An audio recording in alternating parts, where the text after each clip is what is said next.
Hello so guys, love story Pradeep channel में आप लोगों का स्वागत है। आप लोगों के सामने एक सच्ची घटना के साथ फिर से हम रूबरू होने जा रहे हैं। ये घटना है आपके उत्तराखंड के देहरादून की है, जहाँ की एक 65 साल के बुजुर्ग इंसान और एक मात्र 18 साल की लड़की से हो जाता है प्यार।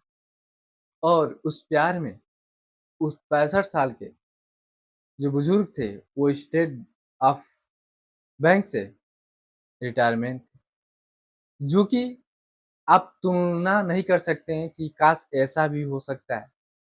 उसी के बारे में हम आप लोगों से बहुत सटीक और बहुत सही जवाब देने जा रहे हैं। आप लोग लास्ट तक ज़रूर बने रहिए। आप लोग से बताना चाहते हैं, ये घटना है उत्तराखंड की है, जहाँ पे स्टेट बैंक में एक कैशियर साहब थे।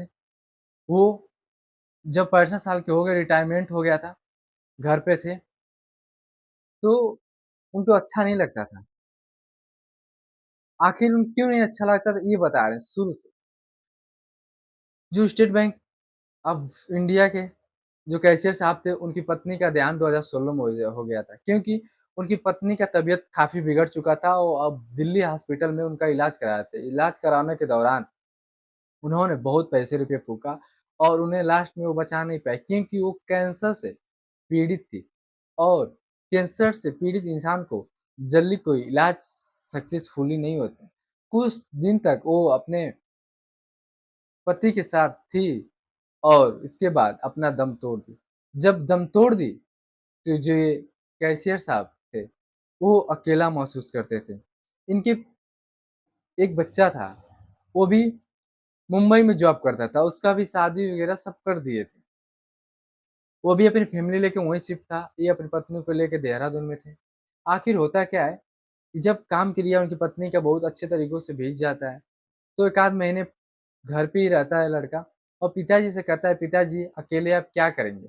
ऐसा हो कि आप यहाँ से चल चलिए और हम लोग मुंबई शिफ्ट हो जाते हैं। यहाँ पे कौन रहने वाला है? बताइए, अकेले क्या कर सकेंगे आप? हम लोग के साथ रहेंगे, हिले-मिले, इधर-उधर जाना-आना सब कुछ सही रहेगा।"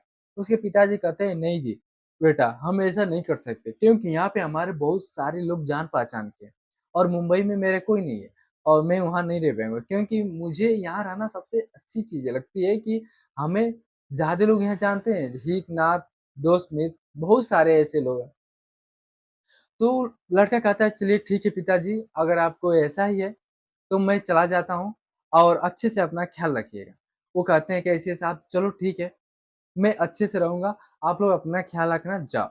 कैसियर साहब को जब बर्थडे आता है, तो उनका लड़का उन्हें एक एलसीडी टीवी भेजता है कि मेरे पिताजी घर में बैठ के देखेंगे कम से कम, नहीं तो उनका दिन नहीं कटेगा। तो एलसीडी टीवी लगा के सब कुछ रिचार्ज वगैरह सब सही करा देता है व्यवस्था। वो कैशियर साहब हमेशा वही देखते-उखते थे, अपने दोस्तों से मिलते थे। एक दिन होता क्या, उनका दोस्त का बेटा घर पे आया और बताया कि हेलो अंकल आप कैसे हैं? तो उन्होंने बहुत प्यार से बोले, बाबू कोई नहीं, सब बढ़िया है, सब अच्छे, आप कैसे हो? कहे सब बढ़िया है चाचा, सब आप लोग का आशीर्वाद है। अब ऐसे कहते हुए और वो लड़का बोला कि अंकल आप दिन भर अकेले क्या करते हैं? वो बोले कुछ नहीं, कुछ हमारा साइट बना देते फेसबुक हो, इंस्टाग्राम हो कि हम दिन भर देख के अपना टाइम पास क्या करते हैं, हम बोर हो जाते हैं अकेले-अकेले। वो लड़का अपने अंकल जी का फेसबुक आईडी, इंस्टाग्राम ये सब कुछ वगैरह बना दिया। बनाने के बाद उनको दे दिया और ये जो कैशियर साहब थे, उसे बहुत ही अच्छे तरीकों से देखते थे। इसके बाद होता क्या है, देखते-देखते वो लोग बोर हो जाते थे। पूरी तरह से बोरिंग जैसे महसूस होता था उन्हें। इसके बाद होता क्या है कि एक दिन उनके फेसबुक आईडी और ग्राम आईडीज़ पे मैसेज आया, जिस मैसेज का उ जो फ्रेंड रिक्वेस्ट भेजा था, उस लड़की का नाम था कृति, जो कि उसका बैकग्राउंड चेक किया गया तो बता रही थी कि ये लंदन में रहने वाली है। पूरा प्रोफ़ाइल यही में लिखी थी। इन्होंने कहा चलो ठीक है, एक्सेप्ट कर लिया और उस लड़की से ये बात करने का सिलसिला धीरे-धीरे स्टार्ट हो गया और इन दोनों के बीच इतना ज़्यादा बातें होती थी कि आप इसका अंदाज़ा नहीं लगा सकते हैं। और ये लोग बहुत सारी बातें करते थे। एक 10-15 दिन लगातार बातें होती थी, लगातार बातें होती थी, लगातार बातें होती थी। और अचानक एक दिन क्या करती है लड़की की अपना आईडी बंद कर देती है। बंद करने के बाद साइलेंट हो जाती है कम से कम 5 दिन। ये अंकल जी जो थे कैशियर साहब 65 साल की एज में, ये पागल हो की तरह हरकत करने लगते हैं। उसे बार-बार मैसेज करने लगते हैं, वो लड़की रिप्लाई नहीं देती है। इसके बाद ये कैशियर साहब परेशान हो जाते हैं, आखिर वो लड़की रिप्लाई क्यों नहीं दे रही है? आखिर बात क्या है? जब 5-6 दिन बीतता है, इसके बाद फिर उधर से वो लड़की मैसेंजर पे बोलती है, "हाय अंकल, हाय कैसे हैं आप?" तो बोलते हैं, "बढ़िया है, अब ये बताओ कि तुम आज 4-5 दिन से गायब कहाँ थी? बिना बात किए हमें चैन नहीं आ रहा है, मैं बहुत परेशान हो गई थी।" वो लड़की, "कोई बात नहीं बस मैं अपने अंकल जी का, चाचा जी का दवा के लिए बहुत परेशान था, उनका तबीयत खराब हो गया था और मैं हॉस्पिटल में लेके भर्ती थी और बहुत दिक्कतें आ गई थी।" वो बोले, "अच्छा कोई बात नहीं, चलो अब सही है ना सब?" बोलते हैं, "हाँ।" कहिए, "अंकल अब मुझे सोच रहे हैं कि हमें इंडिया आना है।" जब वो अंकल बोली तो ये जो कैशियर साहब बोले कि आप अंकल मत मुझे बोलो मुझे कैशियर साहब बोलो। ये वो लड़की बोली कि चलिए ठीक है, मैं कैशियर साहब बोलते हैं। उनको कैशियर साहब के नाम से बोलना स्टार्ट कर दिया और उसके बाद वो मात्र उस लड़की का उम्र बता रही थी कि मेरा उम्र मात्र 18 साल है। नतीजा ये निकला कैशियर साहब से अब उस लड़की के प्रति बहुत प्यार हो जाता है और लड़की भी एकदम सेम वैसा ही अब रिएक्शन उधर से देने लगती है। कुछ दिन तक ऐसा ही बीतता है। एक दिन ऐसा हुआ कि कैशियर साहब से वो लड़की बताई कि कैशियर साहब मैं आना चाहती हूँ क्योंकि हमारा भी मकान आपके देहरादून से कुछ ही दूर पे है। तो वहाँ पे मेरे कुछ ऐसे कागज़ात हैं कि जो वहाँ से लाना है और यहाँ चढ़वाना है। कैशियर साहब बोले कि चलो ठीक है, तब आओ कब आ रही हो? वो बताई कि फ्ला डेट को फ्ला तारीख को मैं दिल्ली एयरपोर्ट से पे आऊँगा। वो बोले चलो ठीक है आओ, कोई दिक्कत नहीं है, मैं भी वहाँ आपसे मिलती हूँ। ये तो जो कैशियर साहब थे, खुल के मस्त हो गए थे, अब क्या? अब लड़की आ रही है, भेंट होगा, मुलाकात होगा, बहुत सारी बातें होगी, बहुत सारी कहानियाँ रची जाएगी। जैसे ये दिल्ली एयरपोर्ट पे पहुँचते हैं, उस जहाज़ का आने का टाइम हो जाता है। पूछते हैं वहाँ पे कुछ लोग वहाँ के जो देखभाल लोग करते हैं कि जहाज़ कब आएगी, कितने बजे आएगी? वो ट जहाज़ आ जाती है। जहाज़ आने के बाद नतीजा ये निकलता है कि बाहर गेट पे 2 घंटे तक खड़े रहते हैं। इसके बावजूद भी वो लड़की अंदर से बाहर आती नहीं है। जो थे जो वेट करते-करते इसके बाद शाम हो जाती है। वहाँ से एक थोड़ी ही दूर पे एक होटल था, उसमें जाके रूम लेके थे। तब तक करीबन रात को साढ़े 10 बजे कैशियर साहब को फ़ोन आया। उस फ़ोन करने वाली वो कृतिका थी।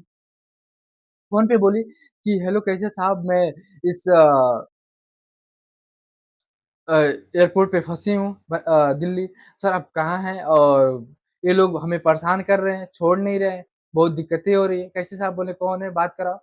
तो वहाँ के कुछ स्टाफ़ेज थे, बोले तुरंत फ़ोन पे कि ये लंदन से आई हैं, इसमें करीबन 5 करोड़ का गहना ली हैं, इन्हें आप कैसे हम छोड़ दें? बताइए इसका कोई कार्ड नहीं है, कोई इसका डॉक्यूमेंट इसका कोई कोई मतलब वहाँ का जो वाउचर होता है, बिल वो भी नहीं है।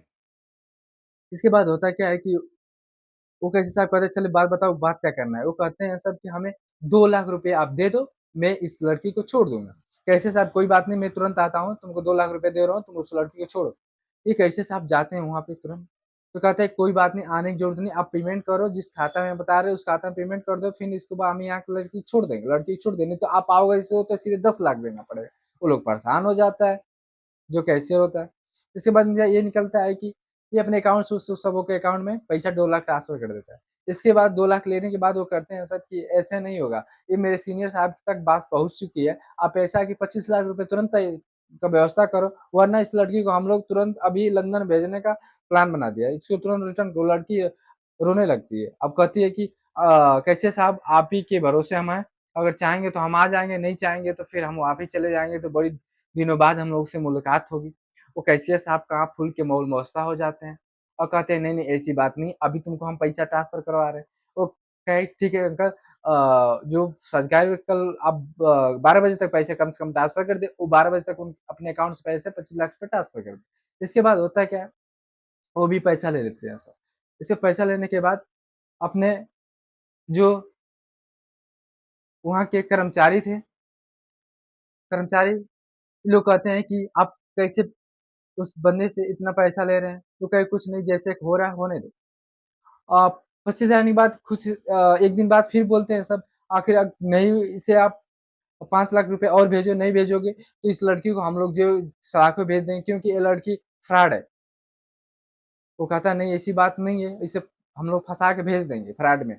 वो कहता है चलो ठीक कोई बात नहीं, अपने लड़का को फ़ोन करता है, कहता है कि बेटा हमें 5 लाख अर्जेंट प भेजो क्योंकि हमें बहुत ज़रूरी काम है। उनका लड़का कहता है पिताजी आपके पास तो इतने खुद पैसे हैं कि आप क्यों मुझे माँग रहे हैं?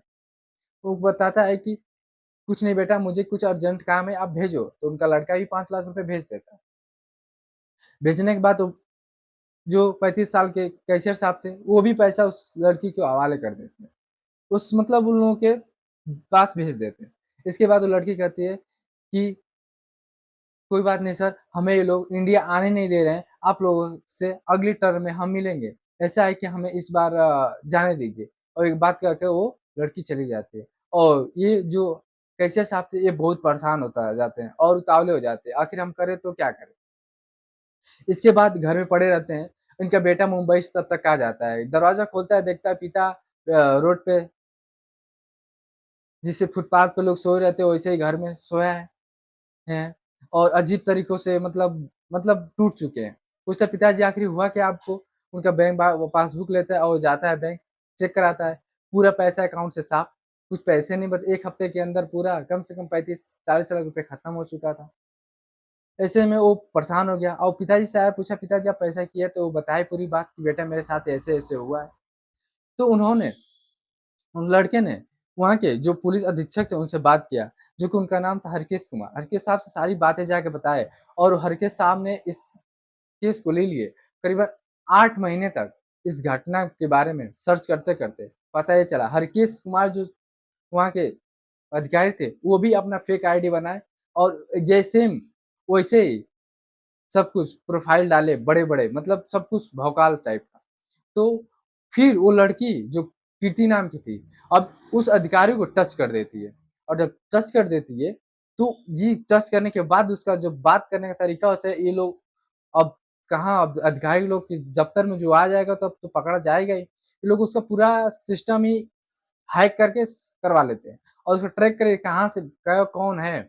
जब उस बंदे को गिरफ्तार करते हैं, जो कि वो बंदा राजस्थान का था। उसे गिरफ्तार करने के बाद उसे जब लाया जाता है, तो कोई लड़की नहीं थी, बल्कि एक लड़का था, जो कि एक लड़की की आवाज़ में बात करता था, कन्वर्ट करके उस सॉफ्टवेयर के माध्यम से। वो बहुत काफ़ी तेज़ तर्रार था। इसमें 3 लोग थे। वो लड़का था और 3 और आदमी थे, जो कि ये पूरे काम को हैंडल करते थे। एक साहब सुबह बन के बातें करते थे। एक सीनियर, एक जूनियर, एक सीनियर, एक जूनियर। ऐसे में उस बूढ़े आदमी से करीबन 35 से 40 लाख रुपए वसूल लिए। ये बात जब एक बार में सबको पता चला, सबकी आँखें खुली की खुली रह गई। आखिर ये 65 साल के जो अंकल यानी बूढ़े इंसान एक 18 साल की लड़की के पीछे क्यों भाग रहे हैं? नौजवान भागते हैं तो अच्छा लगता है। ये बूढ़े भाग रहे हैं आखिर ये बात क्या है? इसीलिए अंकल जी आप लोग बहुत सतर्क रहें, ऐसे काम से बचित रहें, क्योंकि ऐसी दुर्घटना आप लोगों के साथ में घट रही है। इसी वक़्त हम अपनी वाणी को विराम देंगे। जय हिंद, जय भारत। बताने का तात्पर्य ये है कि आप लोग ऐसे लोगों से दूर रहें और सोशल मीडिया से क्योंकि जिसे जाने उसी से बात करें अदरवाइज़ ना करें, क्योंकि आप लोग कहीं कभी भी फँस सकते हैं। इसी वक़्त अपनी वाणी को विराम देंगे। जय हिंद, जय भारत।